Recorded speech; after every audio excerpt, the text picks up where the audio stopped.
Okay, now, Barrister, where you have done it almost 10 years, a decade of this social activation or social activism or social consciousness about what is happening to our children. So why have we so far not connected this with political programs, with political pursuits, with political leaders? Why is it difficult? Why is that so much disconnect between those who are occupying political leadership and this reality, this painful reality you are just giving to us here? There has to be a disconnect. You know why there has to be a disconnect? Because a people deserve the kind of leaders they get. Are you getting it? If you are looking for kings in the jungle, you are going to find a lion. Because lion is the king of the jungle, whether he's aware of it or not. Nature has positioned it that way. Now, the truth of the matter is that a people will always get the kind of leaders they deserve.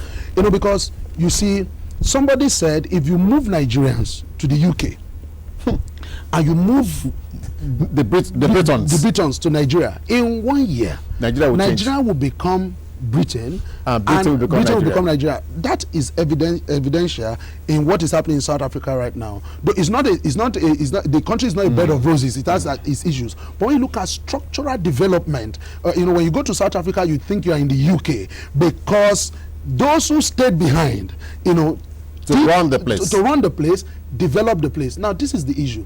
Until we begin to invest in human capacity development, you know what happened in Germany? First World War, traceable to Germany. Second World War, traceable to Germany.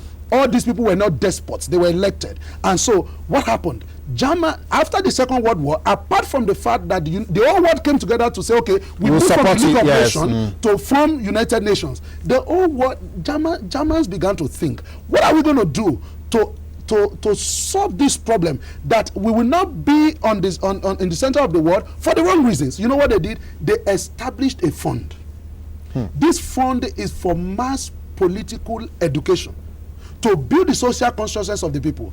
At every point in time, any German citizen who has any project that is targeted towards social education, social consciousness, can draw from that fund, even when the position of the promoter is contrary to what the national government is promoting. Let me give you an example. At the time the people were doing Green Party came, they were talking about Green Party, Green Movement. The government in power was not in support of Green Movement, but because that funding is clear, the conditions under which the funding will be released was clear. At the end of the day, the funding was released, and you find in Germany today, the Green Party, they are taking root within the parliament. That is how it works. Until we stop this showmanship, I have a problem with social critics, because what I found is that Nigerian social critics, because criticism does not change anything. Our critics have not provided alternatives to government. This is not good, that is not good. Yes. So what is good? What is good? What are we going to do?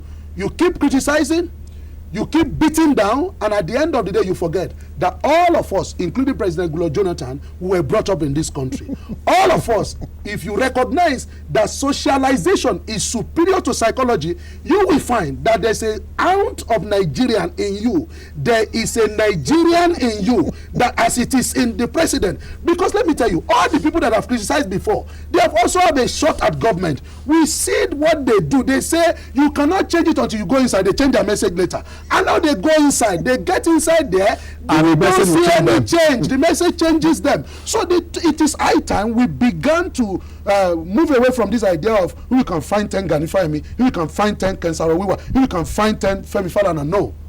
10 people are not going to change this country.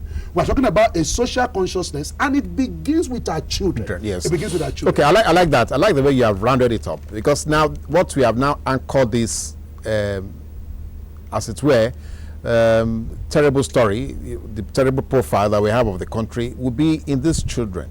So who do we now hold responsible? Okay. Now let's look at the kind of curriculum we're running in schools. Let's look at the kind of exposure our children are getting in school. Let's look at the kind of training teachers are being exposed to handle this. So who do we hold responsible here now? Well, when you talk about child protection or the rights of the child, there are 4 rings there are 5 key actors. who are responsible for protecting the child. The first is the family. The home. The home, the family. That's why the Ghanaian proverb says, the ruin of a nation begins in the homes of its people. The reverse is also true. No, you can run that again. The ruin of a nation begins in the homes of its people. So, also, everybody who is blessing the world today was raised in a family. Everybody who is causing problem for the world today was raised in a family, including Lawrence Anini, who was abandoned by the parents and raised by the grandmother. Because when Anini was going to be sentenced in Old Bender, his lawyers brought his grandmother to court to say that this is the woman who took care of him, and this woman is his dependent. But that was not strong enough to change the mind of the judge in sentencing him to the armed robbery tribunal, from sentencing him to death. The family is critical. The family is number one, and number two is the community. The community, where the child or the children grow. The child is growing, and inside community, you have the mosque, you have the church, you have the neighbors, you have the media, you have the schools. All of us are in the community. Now, after the community, you have the state. What is the responsibility of the state? The state is to create the legal and social framework for child protection. Now, for you to be able to do that, you need the political will. For you to have the political will, you want to understand the pivotal role of children in human development and human transition, because death is always sure. We're not going to remain forever. So political will is not an independent variable. Political will is a variable that is dependent on the fact that I know that I need to wear clothes to this studio. I can't come here naked. Since I know I need to wear clothes, I must have the will to wear clothes, no matter how much I was in a hurry. And even if I was in a hurry, I can't say I was in a hurry and put my boxers on top of my trousers. They are not going to allow me to enter this place from the gate. This is a madman. He will come to scatter what we are doing here. So no matter what it is, when we are talking about political will of government, we must talk about, does this government know?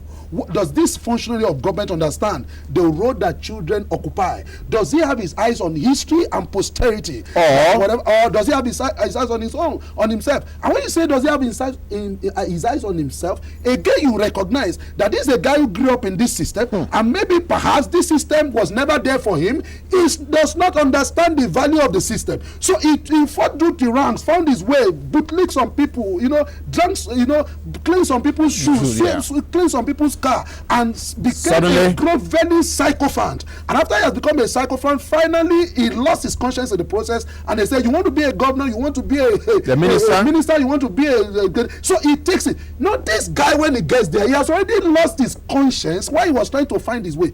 What gives you the impression he's going to find it when he gets there? Now, I'm talking about five. Yes, 5. You have mentioned only 4 now. I mentioned 3.